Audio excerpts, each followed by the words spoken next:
Well, good morning, everyone, and welcome. Today, we are going to talk about cybersecurity. And while everybody's coming in, let's take care of a little bit of housekeeping. The chat is turned off, but if you have questions, you can ask them down in the Q&A portion of your screen at the bottom.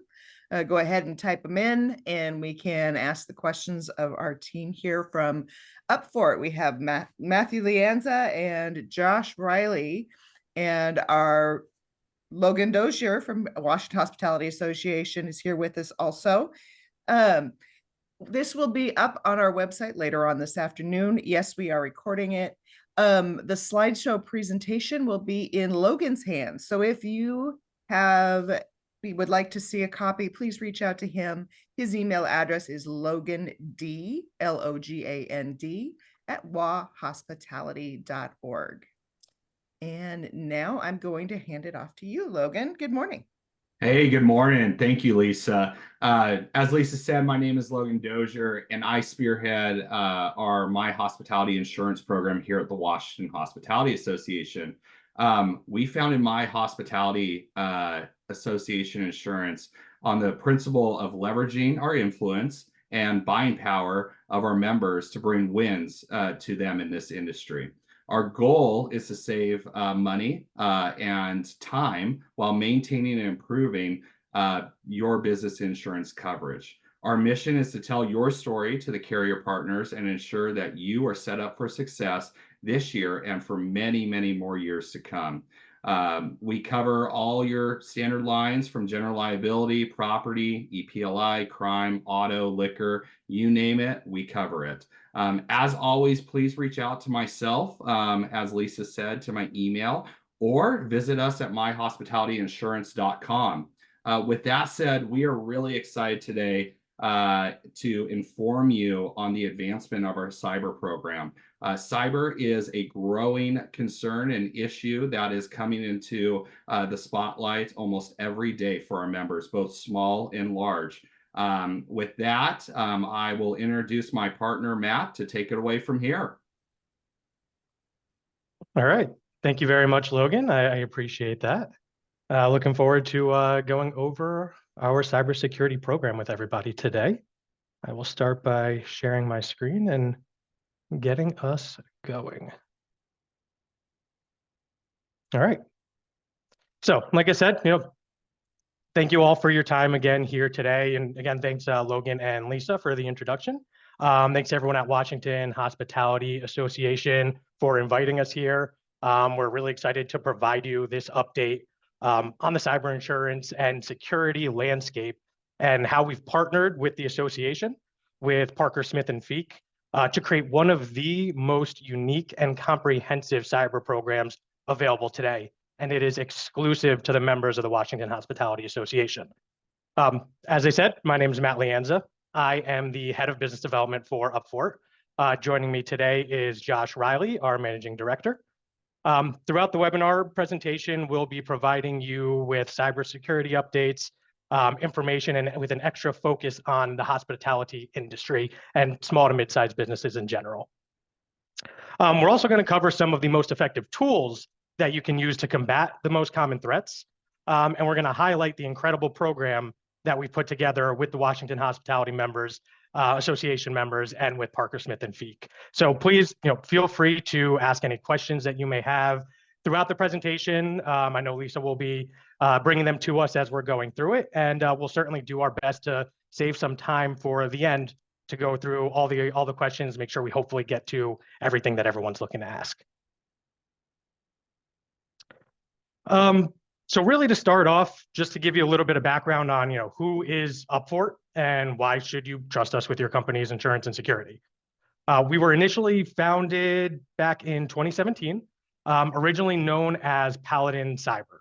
We started out as basically a cybersecurity software company that was dedicated to working with the insurance industry to help them gain a better understanding and insight into the emerging cyber risks that you're seeing today. Really, since then, we've partnered with and earned the trust of some of the biggest names in insurance, carriers such as Chubb, Hiscox, Penn Underwriting, For this particular program, Arch Insurance, really just to name a few, we're a handful more on top of that. And on top of that, on the security side, we've won multiple awards for our comprehensive yet user-friendly cybersecurity platform. Fast forwarding to where we are today, we're now able to utilize that trust, those relationships, those partnerships that we've built within the insurance space to create industry-leading coverage and security all through one holistic program. So with that, I will pass it over to Josh. Josh is going to talk a little bit more about the cyber security landscape, a little bit about cyber insurance, and with a view specifically towards the hospitality industry. Thanks, Matt. Hi, folks. It's nice to speak with you today and go through a little bit about cybersecurity and how it exists today. Hopefully this won't be pedantic or anything. I think we try to sort of make these things approachable. It can get complicated. Cybersecurity can be complex, but that doesn't mean that any action you take has to be complex. There are plenty of practical things that you can do. So we're going to try to get there through this conversation and sort of illustrate that to you. You may have heard, at least anecdotally in the news or just around, that small and mid-sized businesses are really at risk of cyber attacks. And that may feel real to you, or it may seem confusing. And the reality is that that's true. And it's not because you've suddenly become a big, juicy target for cyber criminals. The reason that it's become very true is that the economy of launching a cyber attack has changed. So it's now very, very easy to launch a cyber attack. It's very cheap to do, and anybody can do it. And that means you might as well just cast a really wide net, which means that the new character of the kind of company, the kind of organization that's a good target for a cyber attack is anybody in the whole world that doesn't have good cybersecurity at their disposal. And that's a problem, right? And it's a problem for a number of reasons. One, because small to mid-sized businesses are pretty underserved when it comes to cybersecurity. There's not a ton of money in it for a lot of people. So people tend to design cybersecurity things for larger companies. So consequently, small businesses tend to run on systems that are vulnerable because the misconfigurations that happen to everybody tend to be more easily managed by companies that have in-house IT teams, and especially in-house security teams. It's obviously not practical for businesses of a certain size. Every employee, whether your company is large or small, is prone to being attacked by a phishing attack. We do testing on our own employees. We're a cybersecurity company. Every once in a while, you put the remote control in the refrigerator. It's just a bad day, right? So everybody has phish-prone employees. The difference is big companies spend a bunch of money on email gateways and things like that to give extra protection to their employees, and that's not necessarily available to smaller companies. Lastly, what you'd say is, okay, well, then maybe I need to go and invest in some security expertise for my company. Well, that's gotten tougher and tougher too, because we're looking at a very high demand for security expertise and a very low supply. You guys are familiar with basic market dynamics. That means some of these folks are pretty high priced. So it starts to be an urgent need, but seemingly impractical for smaller businesses to tackle cybersecurity. So that's where we come in. Matt, you want to go to the next slide? Yeah. So the good news is, again, what I'd say is if you went to a large company, you'd say like, okay, well, what do they do for cybersecurity? And the answer would be, oh my gosh, a whole mess of stuff, right? There's a lot of things, and a lot of it would be very confusing. But the truth is that if you really wanted to do this sort of 80-20 approach on things, there's a really good opportunity to do that. And why? Because there's just a couple of things really that drive the vast, vast majority of cyber claims. One of them are those vulnerable systems, right? Little like base misconfigurations that just, you could think of them as, these aren't faulty locks on doors. These are the door on your house is gone. There's no hinges on the thing, and it's just a wide open thing. That's at any moment, about 4 or 5% of the companies in Washington Hospitality Association, I could probably just run a big broad scan, and 4 or 5% of them, I would just say like, look, hey, all the windows and doors are completely open right now. And that's a big problem. The other one is user error. So we say phishing and actions in your inbox and your browser. And that's a very easy thing actually to wrap your head around. Everybody sort of is engaged with that topic.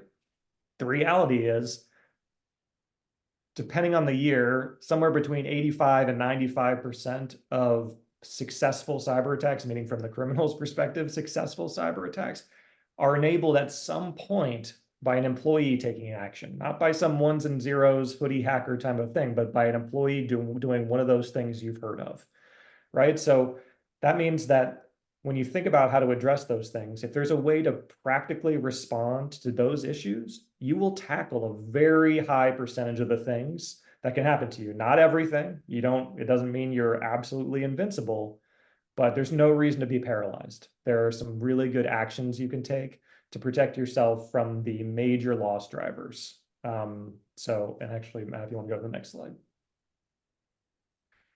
And this is a little bit of fun, actually. So one of the things we do in our platform, and again, we highlight this sometimes because a lot of what we do is we try to make people understand that A, you don't need to be paralyzed by cybersecurity as a topic.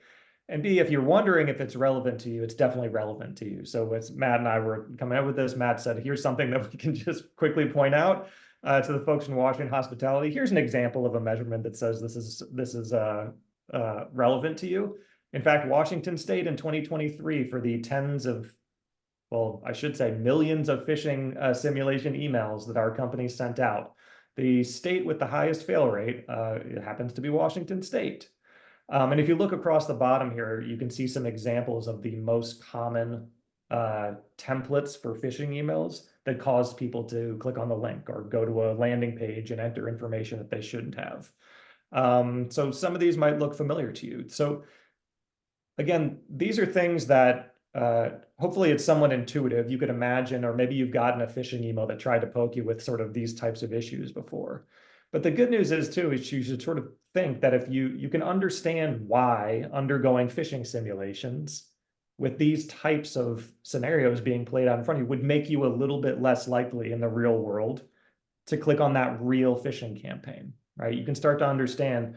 And just to note that a huge percentage of your risk in cyber is just based on this very action right here. So that means if you can impact that action, you're making an enormous impact on your cyber risk. And that's not a thing that you need to have a highly paid security person on staff, or you need to have become a full-time cybersecurity person yourself. You just need to find the right solution. So one of the things about cyber insurance that we've noticed, I've worked in the cyber insurance industry for a while now, is that you think like, okay, I understand people might try to hack me, but like, look, I'm not a hospital, right? What could somebody actually get out of me? And that story's changed over the years a little bit. So we want to provide you a little context about why cyber insurance is important. And there's actually 4 different things I would talk about here. The first one is the one you would expect, right? Data theft. You probably have sensitive data, are processing it in some way. For most of you, that means probably credit cards, et cetera. I'm just going to tell you right now that as of probably a few years ago, that's not your biggest cyber risk. It really isn't.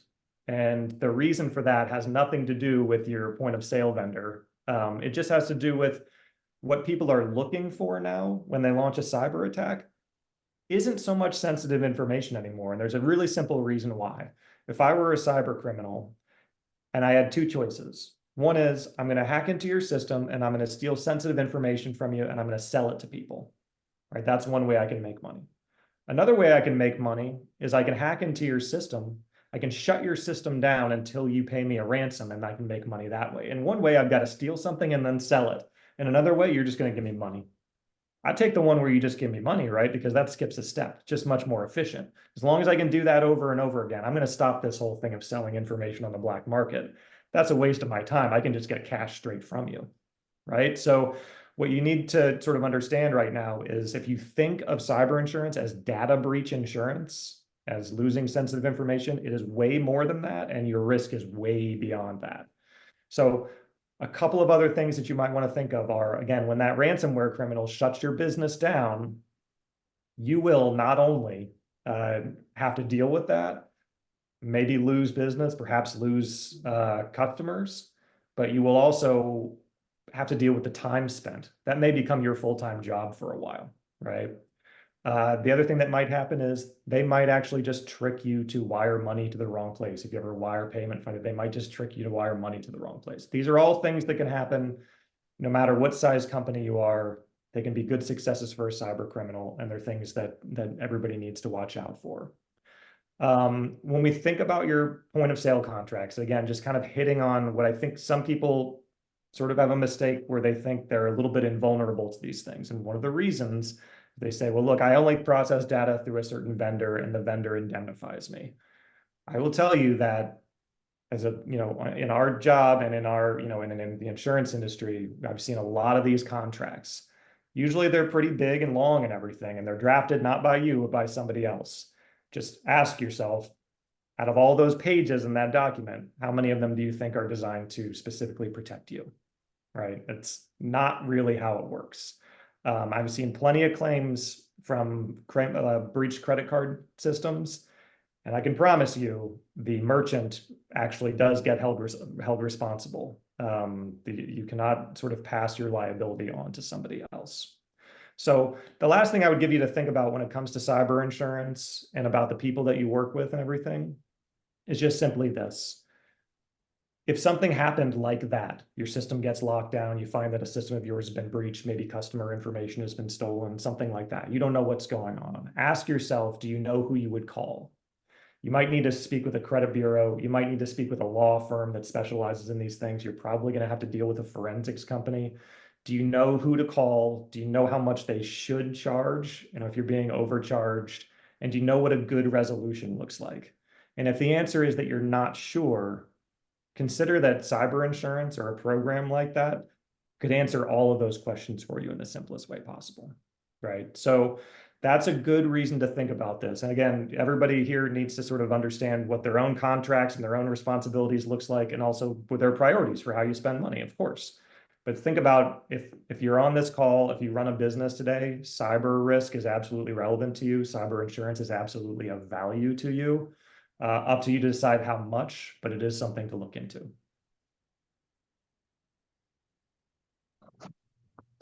Thank you, Josh. Appreciate that. I think that's a good spot to take a quick hold here, see if there are any questions currently before we kind of get more into a little bit of the cybersecurity tools and the program that we have built with the association. I have a question for you. Sure.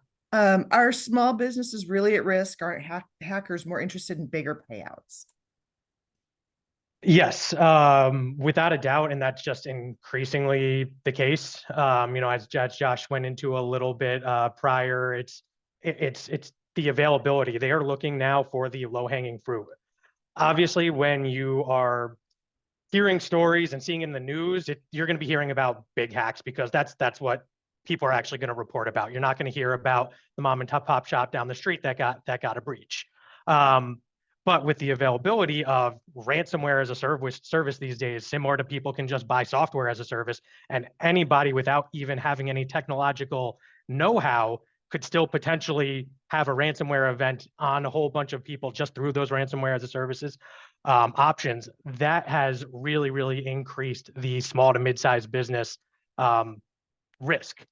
I believe it's somewhere about 65% now, they say, of breaches come from small to mid-sized businesses. Oh, I think you are muted. I am muted. Thank you. We do have another question that came in about opening attachments. Is there any way to tell if they are legitimate? Josh, you want to take that one? Yeah, absolutely. I will say opening attachments, so the sort of common sense rules apply. You should trust the sender, right? And look beyond the sort of like headline name of the sender. A really good habit to get into is to look at the actual email address and carefully, if possible. Tools that can help you, and not coincidentally, we'll show you what we can offer in this area. Include things that will alert you if this is somebody that you don't normally receive emails from, or if it's somebody that, maybe has sent malicious attachments before. A lot of times these email addresses, cyber criminals are reusing them to send out these really like casting a wide net type of attacks. So there's some common sense things like that to just look through and be careful.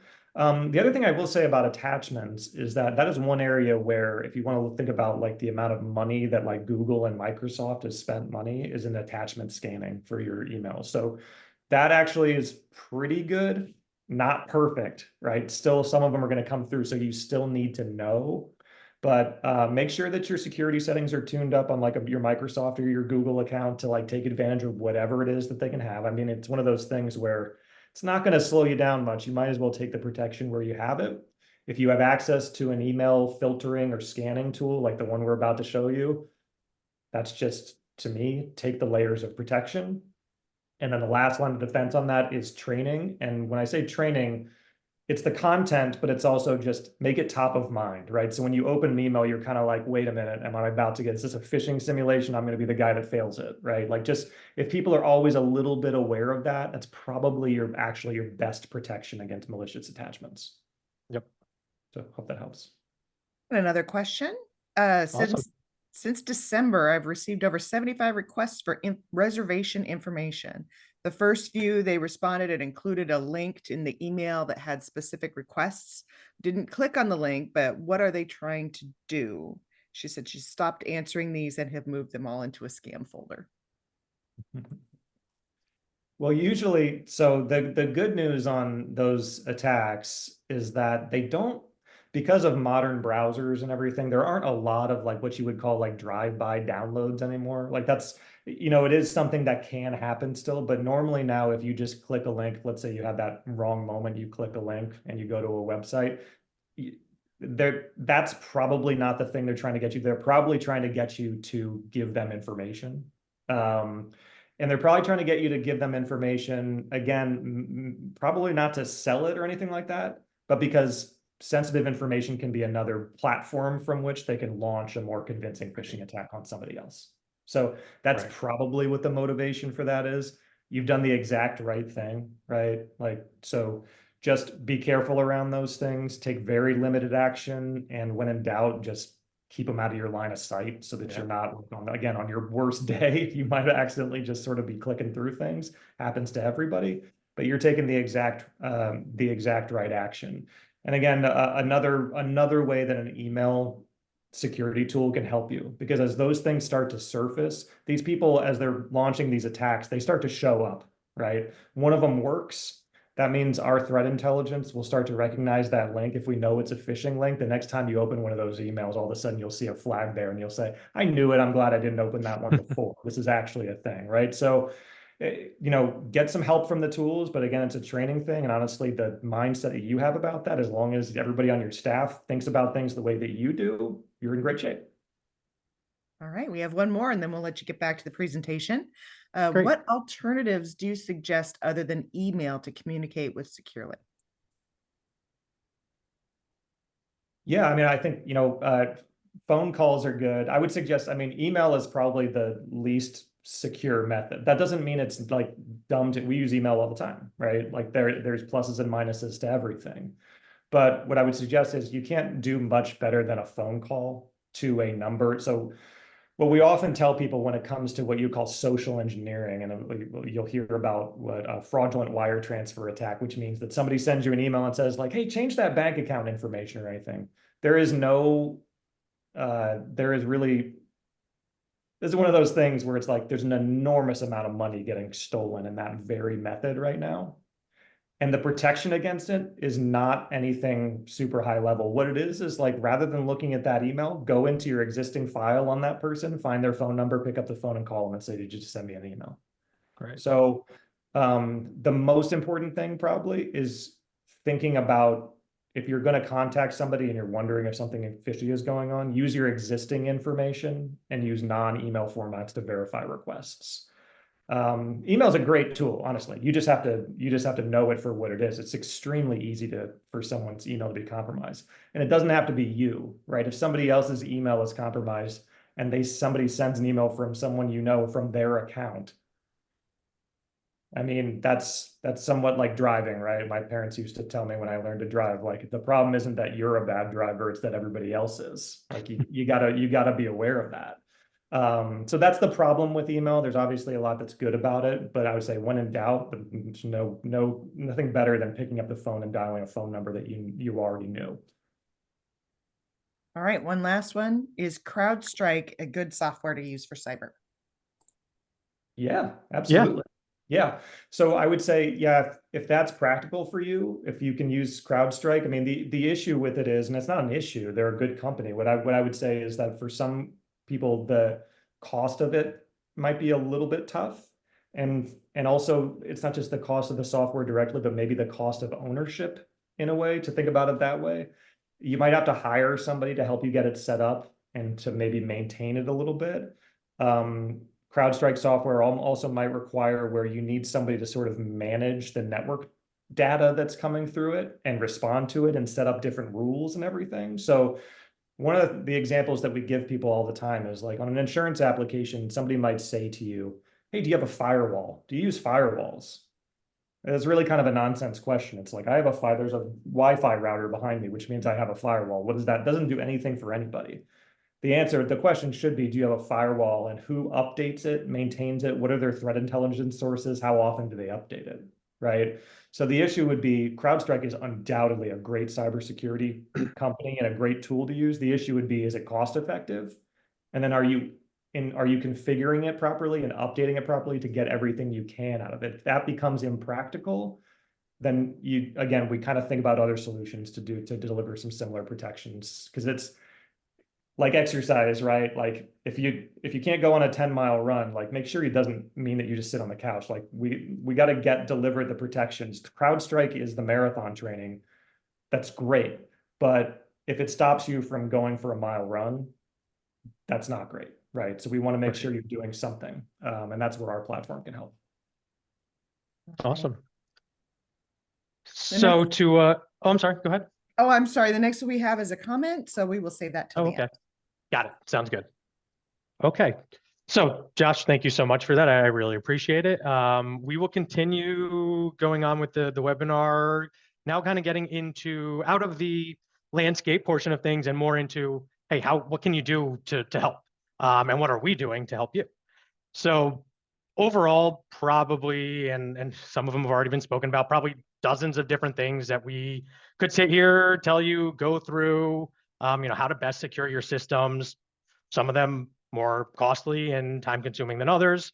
But really overall, we want to do the things that are going to make the biggest difference. If you're going to be spending 10 minutes of your week on cybersecurity, because obviously you're busy doing a lot of other things, here's how you want to spend those 10 minutes. Very first thing, training, employee training and testing.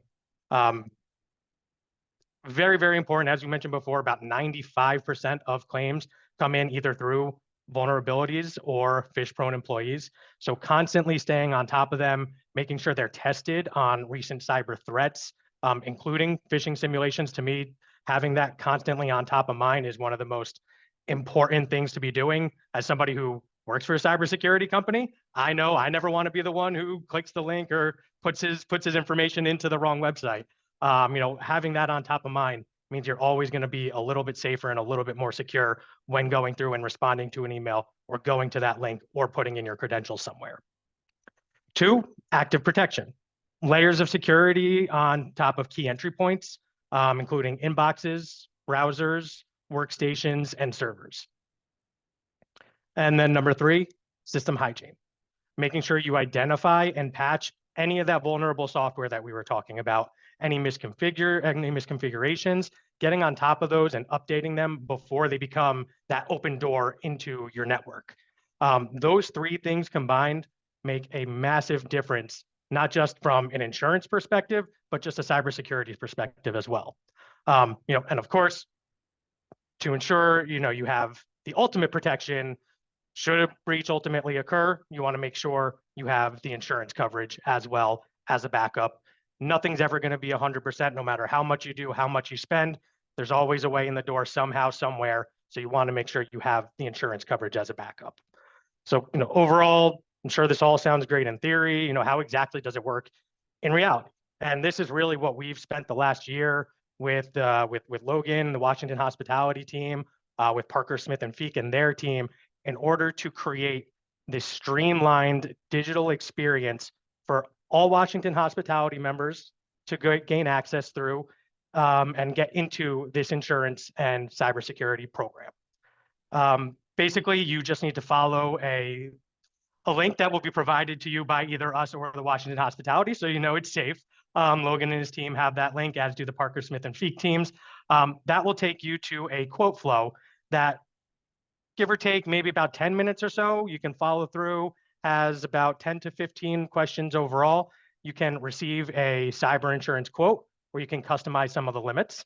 And on top of that, if you decide that you want to move forward with that cyber insurance quote, all of the tools that we've kind of been highlighting a little bit and some of the details that I'll go into just after this will come complementary with that program.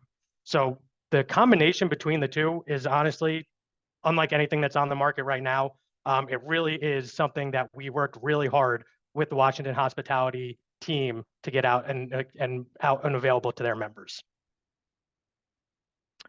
So looking into some of the details of what is included in those tools, specifically designed to drive cyber readiness, by providing each member with our proprietary AI-powered solutions. They've been proven to prevent breaches.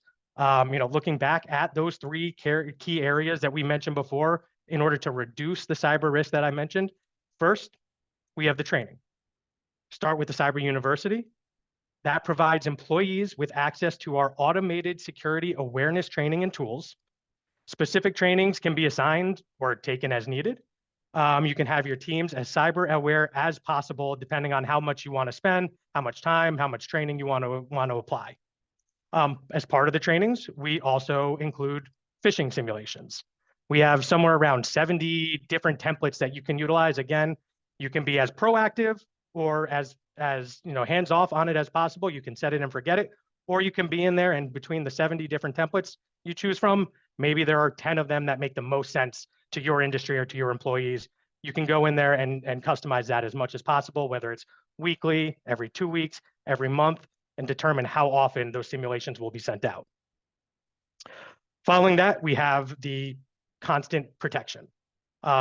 Within that, we provide access to our inbox defender, which, as Josh talked a little bit about, will essentially be an extra flag for you. If there is anything about an email that you receive that looks like there might be some sort of social engineering attempt where they are trying to get you to change an account number or routing number, if they're trying to get you to rush and do something quickly without following your proper protocols, we utilize our AI to actually check that email and alert you to those potential phishing attempts prior to you actually then going in, seeing the email, and hopefully not falling for it.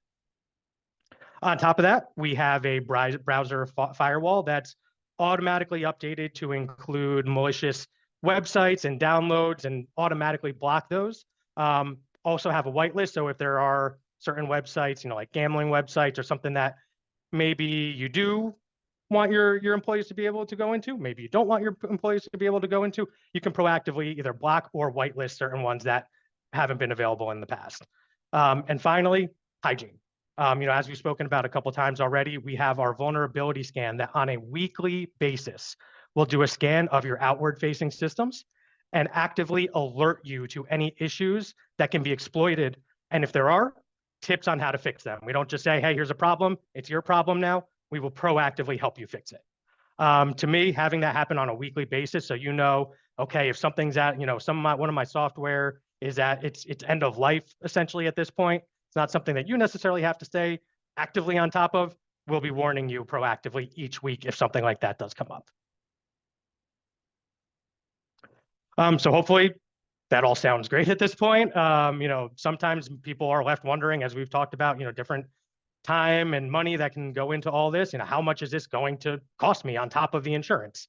Like I said before, everything that we've discussed, from the email security, the browser firewall, the training, phishing testing, weekly vulnerability monitoring, all part of the cyber program that we put together here. If you go through the process that we've set up, the online process that we've set up, and you go and bind the account, automatically have access to our entire platform.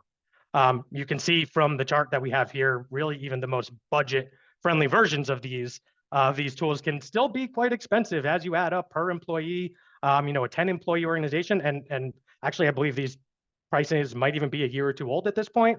$1,700 just for these tools that you're now getting included with the cost of your cyber insurance.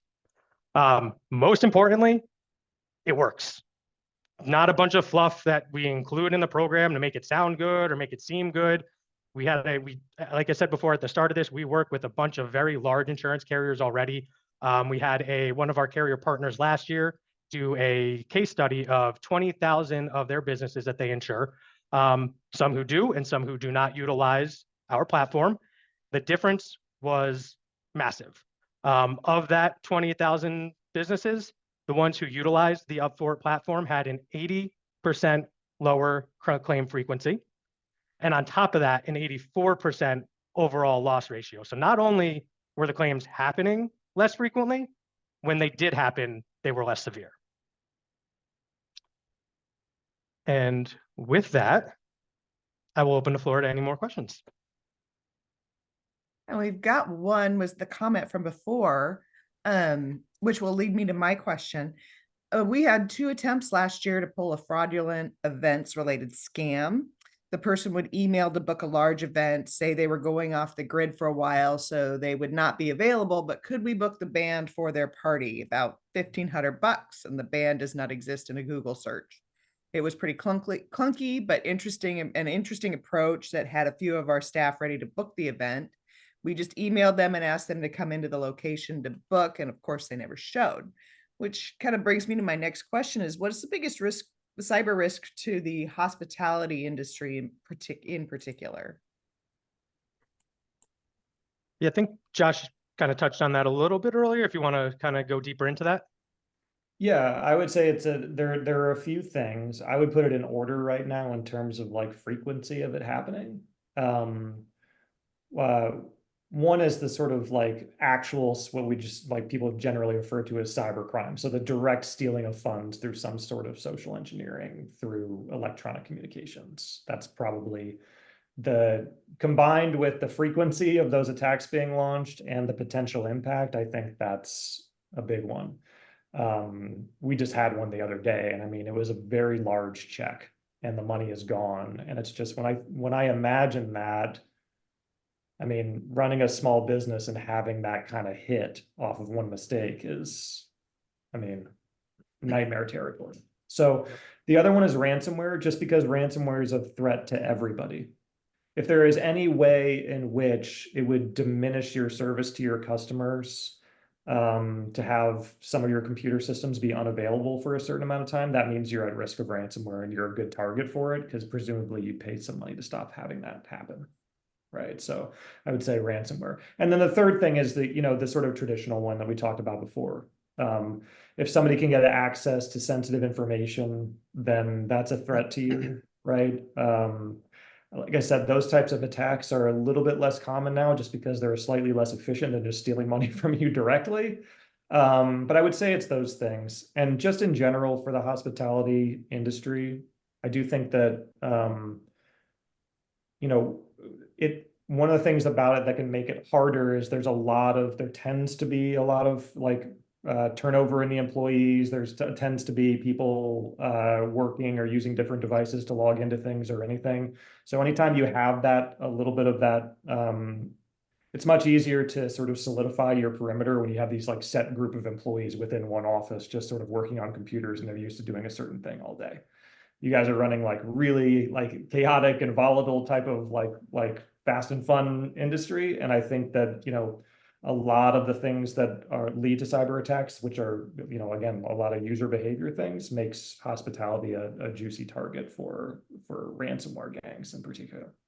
And one thing in general that I'd add to that, and it's not just hospitality, but just kind of blowing up everywhere, is AI. Honestly, just the emergence of it and the use of it now, very rarely are you going to see these email phishing attempts where it's very clear where there are misspellings, bad grammar, and there's no more Nigerian prince who wants to give you, a big portion of his wealth. It is very real sounding, very real looking, emails, and it just highlights the importance of having a formalized plan in place. And we even talked about what's a better way of communicating, phone, video chat like this.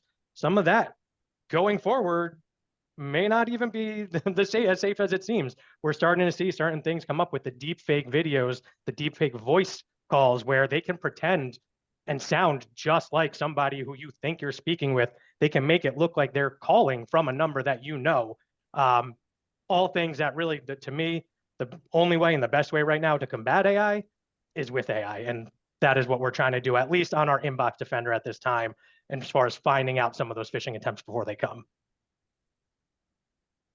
Next question is cost per employee. Is this for those that use the computers or total employees, including the guy in the back of the house doing dishes?